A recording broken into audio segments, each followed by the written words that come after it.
I'll tell you that I start with the crown chakra because the crown chakra is where we see our soul's mission statement.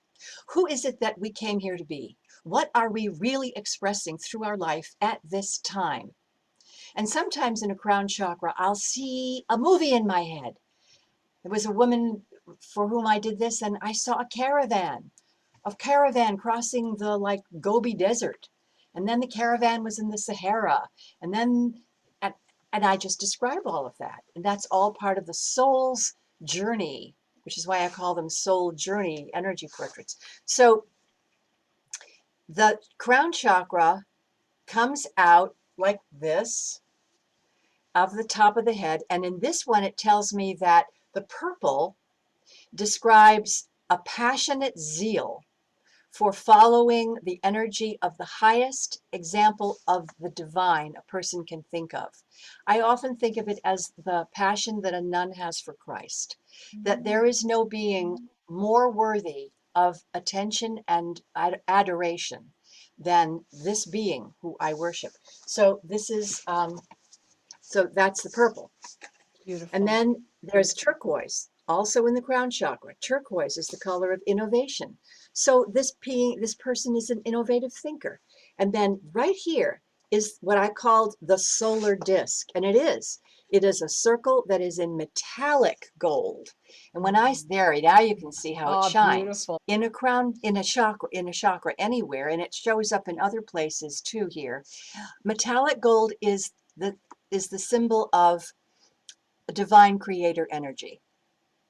So then I say, we're all God walking around, but we can't possibly hold that thought. That is just an impossible thought to have.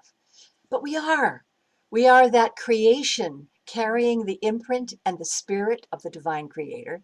And so in this person's flow of energy, it shows up right in the middle of his crown chakra, which means that he is aware in his highest knowing of himself that there is divine consciousness. And then this is actually, it's hard to see, this is a pearly white, and this pearly white is the indicator of angelic consciousness. And then I say, we not only have guardian angels, we are angels. There is a part of us that is angelic.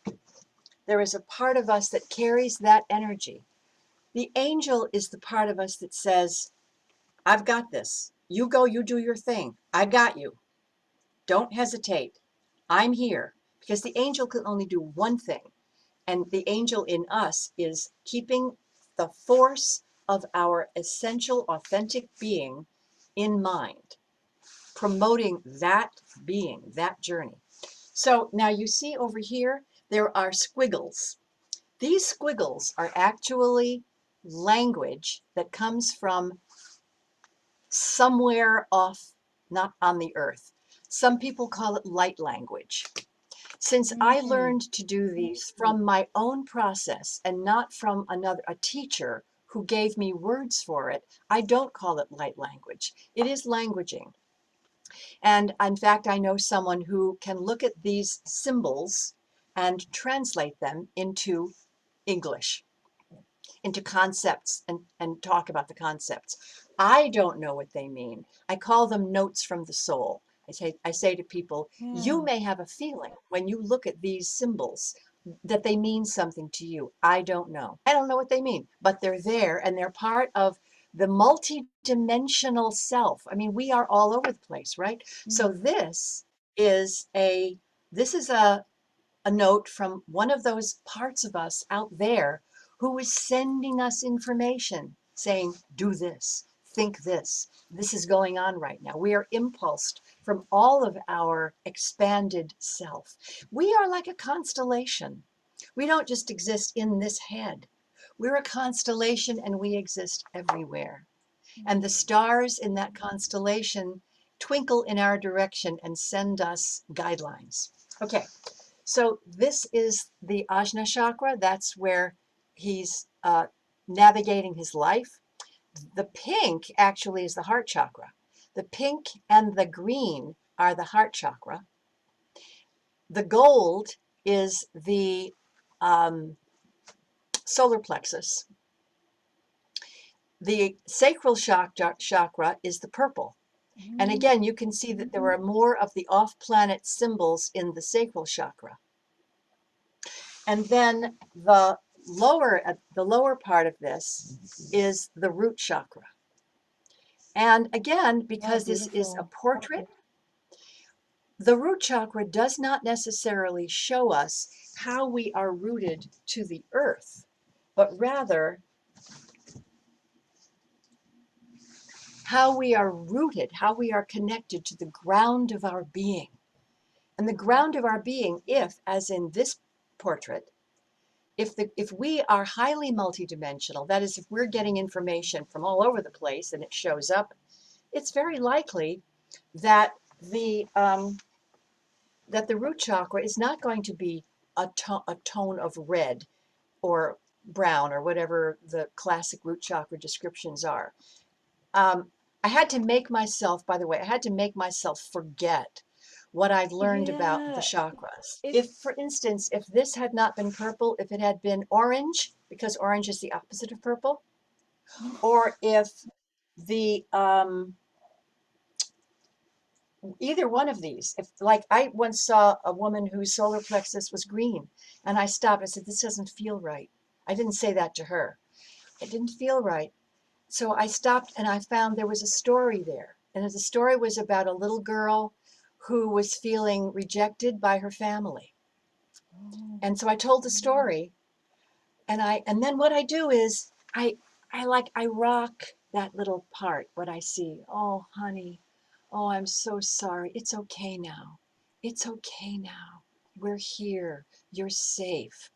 And when I love that part that I've seen isn't the right color and it feels kind of awkward in me, or I actually get a pain in my body where that corresponding to that body part, at one point there's a flow that opens up and I see the color, and I see the color that it's supposed to be according to what flows through me.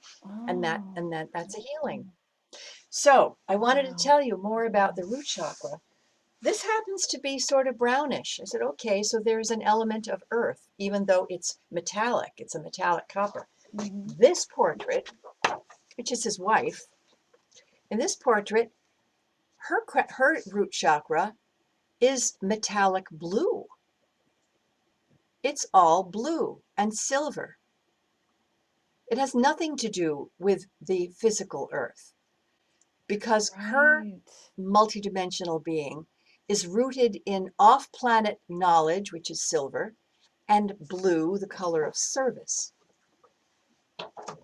So I've talked a little bit about the meanings of colors in these chakras. Yes. And I'd like to point out that I do know that the classic color, for instance, of the throat chakra is blue. Tick that. The classic color of the heart chakra is pink and green. Tick that. But those are the only two that always show up in that way. Every other chakra is unique to the person. And I also will say that I paint everything I see. I could be talking about the palm chakra, but I don't. What I do is I describe the hand. I don't use the word chakra. I'm not trying to be a classically presenting chakra expert. What I just want to do is make sure that I paint what I see, and that I describe everything that's in my comprehension. Sometimes, and these are very interesting, sometimes I get companion beings that show up in these. I did a portrait for a woman who was very closely tied with Saint Germain. And there was a companion being that showed up, and the companion being said to me, wait a minute, I have to change my clothes. And I mentioned this to the person, and she laughed. And she said, yes, Saint Germain is always very vain. And she said to me, Saint Germain is always very vain. He's always loving the clothes that he's wearing. Oh, I didn't know that. So, and there was another client for whom I did a portrait, and there was a beautiful dragon that appeared. And the dragon itself had a big message that was part of what came through me then. My website, lightspeak.com, has a page where I show a lot of examples of these portraits. And on the side, there are samples of the chants and the singing and the guidance that comes through. Sometimes they're very, very beautiful. Sometimes they're very, very weird. And sometimes I cry.